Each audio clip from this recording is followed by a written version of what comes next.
Indice d'une guerre imminente contre l'Iran, selon Ernst Wolf.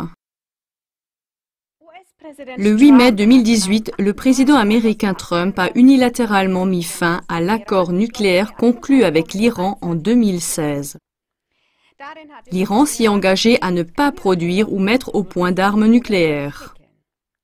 En échange, les États-Unis et leurs alliés avaient levé les sanctions précédemment imposées à l'Iran. Pendant la campagne électorale, Trump avait déjà décrit l'accord négocié sous la direction de l'Union européenne comme une terrible erreur. Avec le ministre des Affaires étrangères Mike Pompeo et son nouveau conseiller en matière de sécurité John Bolton, il s'est entouré ces dernières semaines de deux hommes qui réclament depuis des années une politique plus dure envers l'Iran. Pour l'expert financier allemand et auteur à succès Ernst Wolf, les signes d'une guerre imminente avec l'Iran se multiplient. Surtout après le message subliminal du Premier ministre israélien Netanyahou demandant une attaque préventive contre l'Iran lors de la conférence de presse du 30 avril 2018.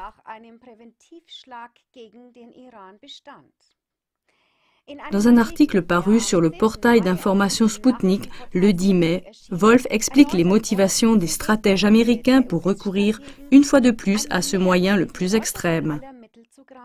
Ci-après, chers téléspectateurs, vous allez maintenant entendre un extrait original. Premièrement, Trump a besoin d'une guerre. Un peu plus d'un an après l'arrivée au pouvoir de Donald Trump, les États-Unis se trouvent dans une situation extrêmement difficile, malgré toutes les assurances contraires des politiciens et des médias. Les inégalités sociales dans le pays continuent à atteindre des niveaux records. Le chômage est beaucoup plus élevé que dans les statistiques officielles. La dette de la population, de l'État et des entreprises est plus élevée que jamais et d'énormes bulles se sont formées sur les marchés financiers qui menacent d'éclater à tout moment. Dans cette situation, tant le gouvernement de Trump que la Réserve fédérale américaine sont le dos au mur. Trump ne peut pas tenir sa promesse de créer des emplois bien rémunérés et ses allègements fiscaux accordés aux grandes fortunes ont été largement inefficaces. Ses partisans dans la population américaine sont de plus en plus agités en raison des nombreuses promesses électorales non tenues. Que pourraient faire Trump et la Fed pour sortir de la mélasse? Une guerre entraînerait une nouvelle hausse de la dette américaine à long terme. Mais elle alimenterait également l'industrie de l'armement et donc des marchés boursiers et obligataires.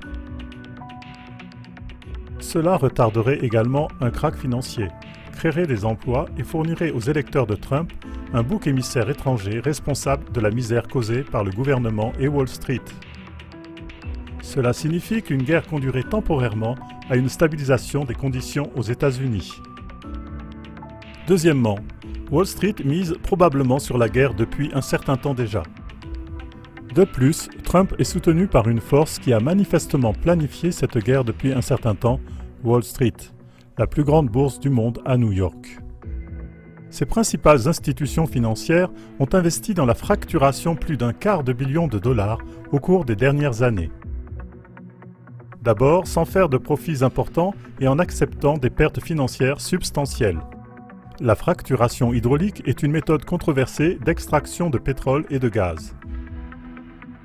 Beaucoup de spéculateurs ont même emprunté de l'argent et ont pris des risques extrêmes pour rester dans le jeu. Pourquoi? Il n'y a qu'une seule raison.